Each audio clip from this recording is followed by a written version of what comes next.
Deccan hospital వైద్యులతో మా ప్రతినిధి సత్యం face to face. ప్రపంచ కిడ్నీ దినోత్సవ సందర్భంగా పంజాగుట్టలోని డక్కన్ హాస్పిటల్లో ప్రత్యేక అవగాహన జరిగింది. సరైన జీవన శైలిని పాటించడం, ముందస్తు వైద్య పరీక్షలు చేయించుకోవడం ద్వారా మూత్రపిండ వ్యాధులను నివారించవచ్చని వైద్యులు తెలిపారు. కార్యక్రమానికి తెలంగాణ మహిళా కమిషన్ చైర్పర్సన్ జి రాజ్యలక్ష్మి ముఖ్య అతిథిగా హాజరయ్యారు. ఈ సందర్భంగా మూత్రపిండ మార్పిడి పొందిన కుటుంబాలను ఆసుపత్రి నిర్వాహకులు సత్కరించారు. అలాగే రోగులు మరియు వారి బంధువుల కోసం కిడ్నీ ఆరోగ్యంపై క్విజ్ కార్యక్రమం నిర్వహించారు. I request MD sir to felicitate Dr. M.R. Kishore sir.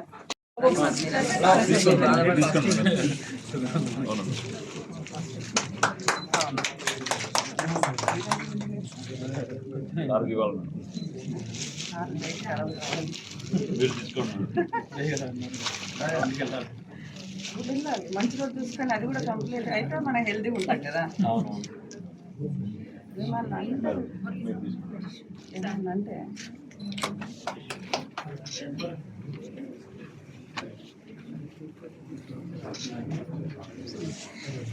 Thank you ma'am, thank you to all.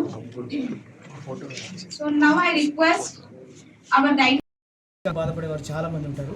అలాంటి తరుణంలో హైదరాబాద్లో నెంబర్ 1 హాస్పిటల్గా ఉన్నటువంటి డెక్కన్ హాస్పిటల్లో ఈరోజు అంతర్జాతీయ కిడ్నీ దినోత్సవాన్ని పురస్కరించుకొని ఇక్కడ అవగాహనను కల్పించడానికి వారు కార్యక్రమాన్ని ఏర్పాటు చేశారు. మనతో పాటు హాస్పిటల్ యొక్క బీసీ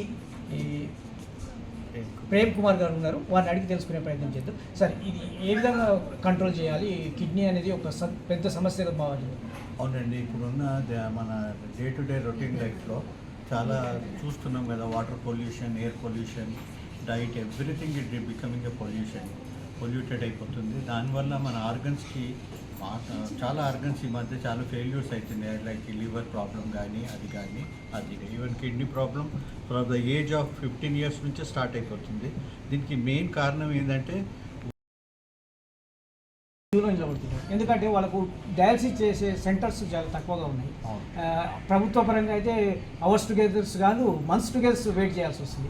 అలాంటి తరుణంలో మీ దగ్గర ఏమైనా ఇంక్రీజ్ చేశారా? మీ దగ్గర ఎలాంటి సదుపాయాలు ఉన్నాయి? అవునండి, జనరల్గా అయితే మామూలు హాస్పిటల్స్లో ఒక 5-6 యూనిట్లు డయాలసిస్ యూనిట్స్ ఉంటాయి. కానీ మా దగ్గర ఇప్పుడు presently we have 20 dialysis units అండి. బికాజ్ ఆ 20 డయాలసిస్ కూడా మేము చాలా తక్కువ రేట్లో డయాలసిస్ చేస్తున్నాము. సో వీ రిక్వెస్ట్ పీపుల్ ఎవరన్నా డయాలసిస్కి ఎక్కడైనా అవైలబిలిటీ లేక కష్టాలు ఉంటే we'll invite them to come to Deccan hospital, avail our dialysis benefits అండి. Okay sir, thank you. ఈ చికిత్సతో పాటు డైట్ కూడా చాలా ఇంపార్టెంట్. ఈ కిడ్నీ ఫెయిల్యూర్లో కానివ్వండి, షుగర్లో కానివ్వండి. ఇక్కడ మనతో డైటీషియన్ ఉన్నారు, వారిని అడిగి తెలుసుకునే ప్రయత్నం. Hello, I'm dietitian Vinashweta. So basically kidney డిసీజెస్తో సఫర్ అయిన వాళ్ళు better they take low protein and low sodium diet.